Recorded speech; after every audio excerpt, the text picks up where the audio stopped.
Wait is over. It's game time. Errol Spence, Terence Crawford, July 29th, Las Vegas, Nevada. Everybody come out, show support, and watch me fry this fish. Hey, what's up? This your boy Errol Spence Jr. You know, everybody been waiting on the most anticipated fight of the year versus Terence Crawford.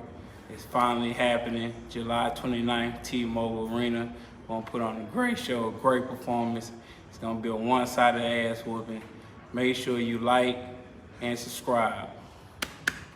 Larry Woods, Lennox, Lewis, Muhammad Ali, Mike Tyson, Adi, undisputed champion, heavyweight, world great, Adi make Gaza celebrate, world boss run the place, anything less I get erased. Champion, champion, champion, world great, Gaza celebrate, world boss run the place, anything less I get erased. Welcome to Watch the Fight Boxing Talk. This video is about the long-awaited, highly anticipated, over-debated, top-rated, over-marinated battle for the ages mega fight between Errol Spence Jr. and Terence "Bud" Crawford. This fight is history in the making, and it will make history. This showdown is colossal. I've heard it compared to Sugar Ray Leonard and Tommy Hearns in 1981, and even Hagler and Hearns. I'm just happy to be around to witness this fight. I know this video is exactly 2 months early, but hopefully we all make it to July 29th and we get to enjoy this together and talk about it long after it's done. This fight is being called a fish fry by Terence Crawford and a one-sided ass whooping by Errol Spence. It's being called a win by boxing fans, and I call it a historic mega fight. This match will go down in history as one of the best fights in boxing of all time. My mind's been everywhere as it relates to this fight, but I want to talk about a few things. I want to talk about the fight announcements, purse splits, phone calls, Crawford's criticisms, Spence's safety, nutritionists, size and strength comparisons, the first take interview, merchandising, and bets. First of all, thanks to the boxing gods for answering all of our prayers and making this fight come true. The boxing gods knew our hearts, and I knew they wouldn't let us down again. Secondly, thanks to Errol for putting all of his energy and focus into making this fight happen. He stuck to his word once again, and he didn't take his eyes off the prize, even when boxing fans encouraged him to move on and forget about Crawford. Thirdly, thanks to Crawford for renegotiating and not running from the fight and actually making it happen. I know a lot of people are frustrated with Bud, but I think he did something important with him being adamant on getting a guaranteed upfront amount. And I think moving forward, it'll set a new precedent and it'll be more commonplace with PBC especially. So future boxers can thank Bud for making guaranteed purses the standard. Since we're on purses, let me knock out my thoughts about the purse split. Initially, my stance was that Bud should take the offer they presented him with at first, with any split from 35 up to 50%. Because even if he went with the lower option of 35% with no guarantee, he still would have made more than he made from any single fight in his career, and more than he even made with BLK Prime fighting David Avanesian. He supposedly made $10 million with BLK Prime, but I highly doubt that because the earnings are nowhere to be found online. Bud himself was very hesitant to talk about it, and he gave Brian Custer or another interviewer an incomplete answer when they asked him about it. Plus, BLK Prime was brand new, and I seriously doubt they had that type of money to pay out, especially since they fell off the map right after Bud beat Avanesian. So, I'm not buying him making $10 million with them, but I'll take his word for it because it really doesn't make a difference in my life either way. I don't know how fight earnings are officially paid out, but let's look at the numbers that Crawford and Spence generated. So Crawford's highest paid fight so far was with Amir Khan. He made $10,500,000 in that fight. Spence's highest paid fight was against Ugas. Ugas made $18 million in that fight, and Spence made over $32 million. So even if Crawford took 35% and no upfront guarantee, he would have made more than the $10 million that BLK Prime capped him at. But I'm just happy they're both satisfied with the negotiations now, and they both get $10 million guaranteed. Now, I'm going to say allegedly on that. I was reading somewhere that they get $10 million upfront guaranteed, but I'm not sure how legitimate that is. But allegedly, that's what I was gathering. So good job to Crawford, because that's going to make a major difference for fighters moving forward when it comes to negotiating the purse splits and upfront guarantees. So there was some good that came out of that, in my opinion at least. All right, so let's talk about the fight announcements. Crawford announced the fight on his Instagram on May 23rd by uploading this photo collage. It was super dope to get this unexpected upload from him, because a lot of us were keeping our ears to the streets and waiting for some type of confirmation from either one of them, because there was a lot of talks and we heard through the grapevine that negotiations were going well. This image was pretty cool because it told us that the fight was happening without him saying the fight was happening. And I thought it was creative because Crawford is depicted as Aquaman rising out of the ocean holding a trident with the great white shark staked on top of it, which represents Errol Spence, because Spence calls himself the big fish at 147, and he uses great white shark emojis and cartoons to depict himself, because sharks are considered the biggest and most ferocious fish in the ocean. The photo collage was lit because it was Crawford finally addressing the smoke and letting the world know that he's ready for the fight. My only criticism of the picture was that the shark looked very alive and well, and it looks like it has a lot of fight left in it. I also think it would have been cool for him to have some wings on his feet, like Namor, the Submariner, who fought the Black Pantheress in that movie Wakanda Forever, because we saw how much damage Namor was doing. But the Aquaman collage is still pretty cool. I'm not taking anything from Crawford at all. It was definitely well done. Spence then followed up Crawford's announcement by uploading his infamous trademark of him as a shark standing in front of Crawford's door, with Crawford peeking out and shaking his hand to agree to the fight. Crawford then released his confirmation video to make it more official, saying that he wanted us to come watch him fry this fish. And then Spence also released a confirmation video that had me dying laughing, because he said it was going to be a one-sided ass whooping. And those were the two videos I played at the beginning of this video. All right, so let's talk about the phone calls. In a recent interview with his girlfriend AO, Errol mentioned that he had been talking directly to Crawford, and they were having long conversations about family and about life and about the fight, and just kind of getting a feel for each other. I think one of the biggest conversations that happened during those phone calls was marketing and promoting the fight. Errol takes promo seriously because he understands that it helps to increase the revenue and the public interest in the fight. He's very good at getting the public to tune into his fights, so I believe him and Crawford discussed that and different strategies on the best way to approach that. And I know these are conversations that they have, or at least I'm confident they had these conversations, because I'm seeing Crawford show his face a little more. He's been on $1 Million Worth of Game, and he's been on First Take already. The $1 Million Worth of Game was a fun interview, and I think Bud enjoyed that, and we got to see some of his personality, so that was cool. I'm expecting to see them do interviews on Pivot Podcast, I Am Athlete, The Breakfast Club, Last Stand with Brian Custer, as well as several news and sports networks, to name a few off the top of my head. I'm just glad that we get to see more of Crawford's personality, because he typically stays away from the cameras, so this is fun and it's helpful for his brand as well. I hope they both take advantage of the merchandising and the marketing opportunities that this will bring. Spence is already selling his shirts at $64.99, and that's almost as much as the pay-per-view. Like, dang, Spence. But I'm going to get the shirt because Spence is my favorite active boxer, and I'm rooting for him. But I do like Bud too, and I hope Bud definitely jumps on all of the marketing opportunities that he can with this promo.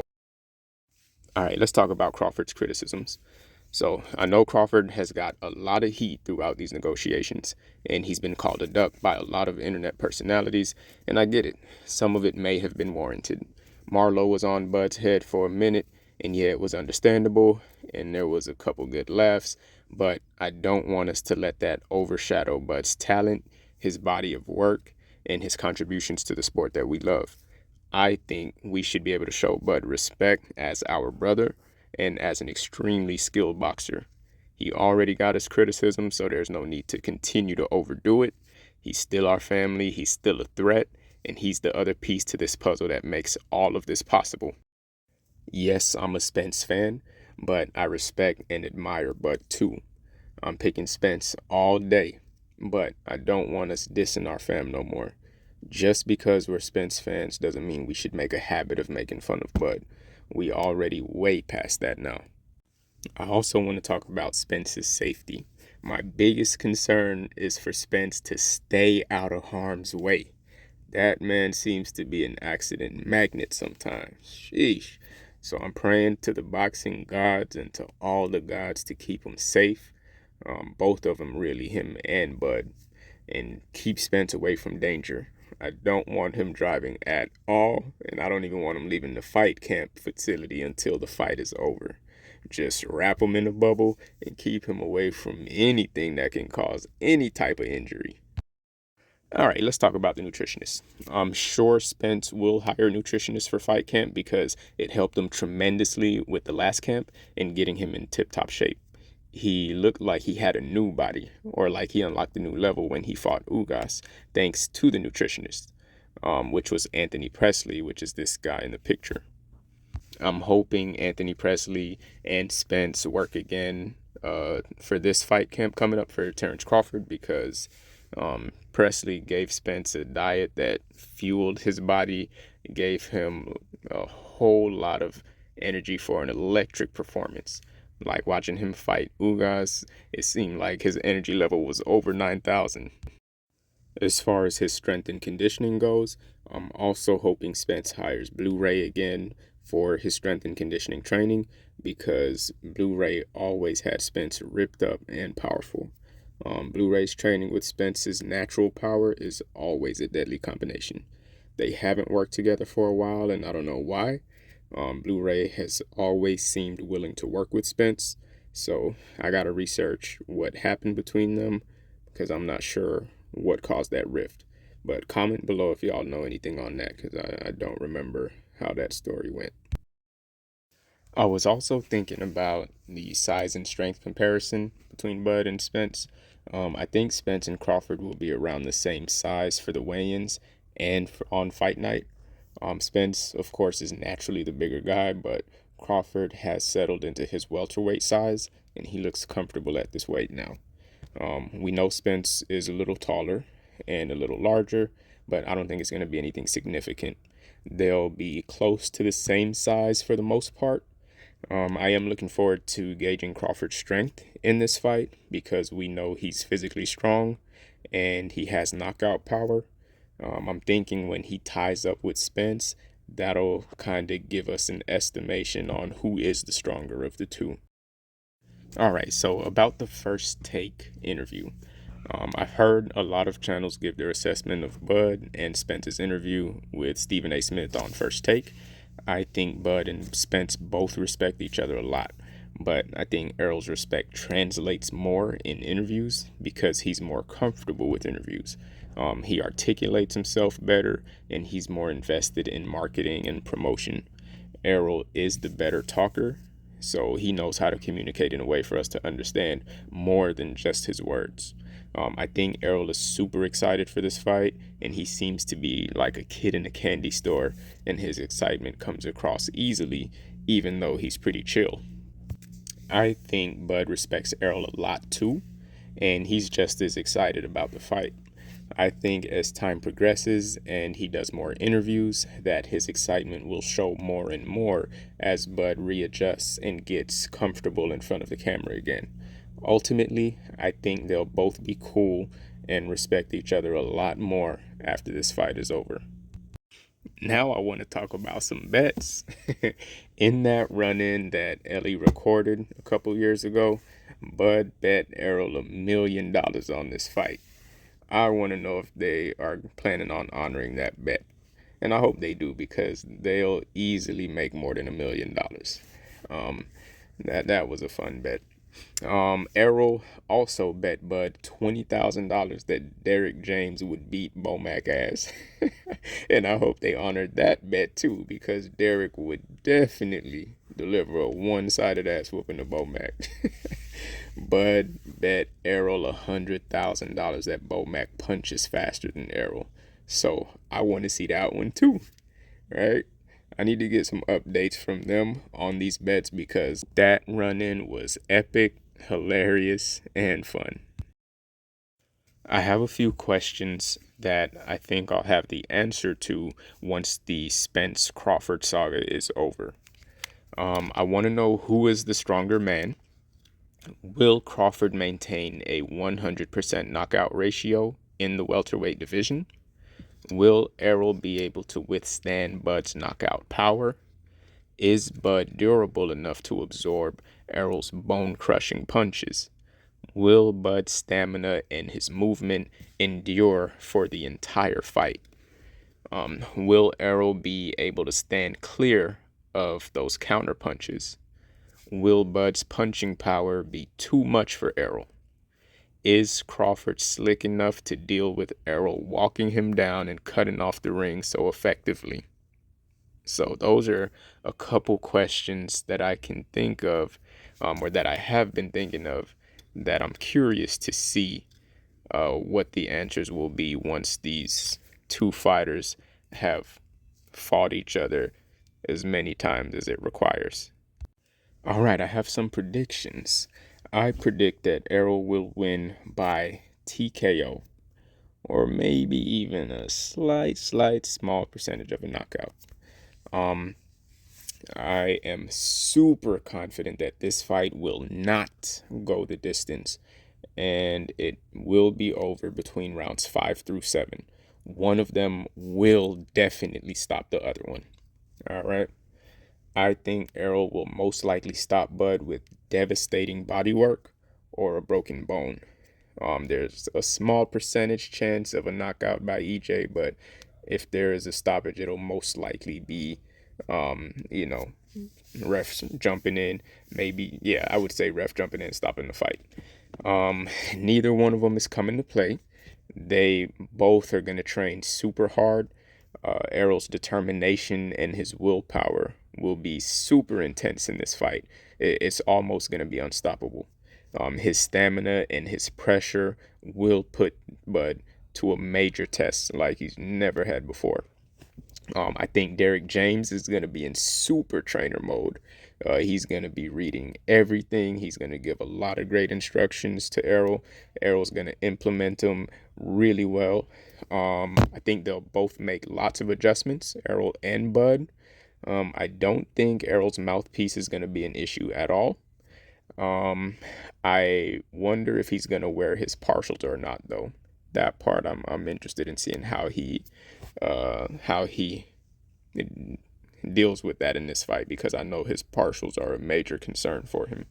But those are pretty much my predictions. I think Bud definitely has what it takes to beat Errol. If there's anybody in welterweight who can beat Errol or bring a major challenge to him or be a high-level threat, it's definitely Bud Crawford, without a doubt. I think Bud does have what it takes to beat Errol. However, the only way I see Bud winning this is by a knockout. If Bud cannot knock Errol out, I think it's going to be a very long, brutal, painful night for Terence Crawford. I think that he has to get a knockout to win this fight. I don't see Bud winning this fight any other way. So my prediction is that Errol will stop Bud it'll be a TKO from body work, maybe a broken bone, but that I don't see Bud winning without a knockout in this fight. The last part that I want to talk about is injuries, and here are the injuries that I'm predicting each fighter will sustain in this fight. I'm predicting that EJ will have a broken nose, a busted lip, maybe a cut from a headbutt, and a few marks and bruises on his face. I think Bud will have a broken nose as well, busted lip, broken orbital. I think that's a high possibility. I think he may have a broken rib. Think there's going to be like swollen and bruised eyes. I think both of Bud's eyes are going to be bruised. I do think that Bud will take more of the damage and walk away with more injuries. That's just my prediction. I'm not saying that's how it's going to play out or it's going to happen, but that's what I'm thinking so far. So if there's anything you want me to go more in detail about, let me know in a comment. Also, just comment your thoughts for me as well. Always interested in hearing what you guys have to say as well, and going through your feedback. So appreciate it for tuning in again. Different type of killer with no pretend striker. Different type of pussy from my cocky down, my bitch them hyper. Different type of money, don't we live them life. Yeah. Different type of straining, I'm a brain ace man, they swing my lighter. Show me them, bring the fighter, swing the left and swing them right. Yeah. Different type of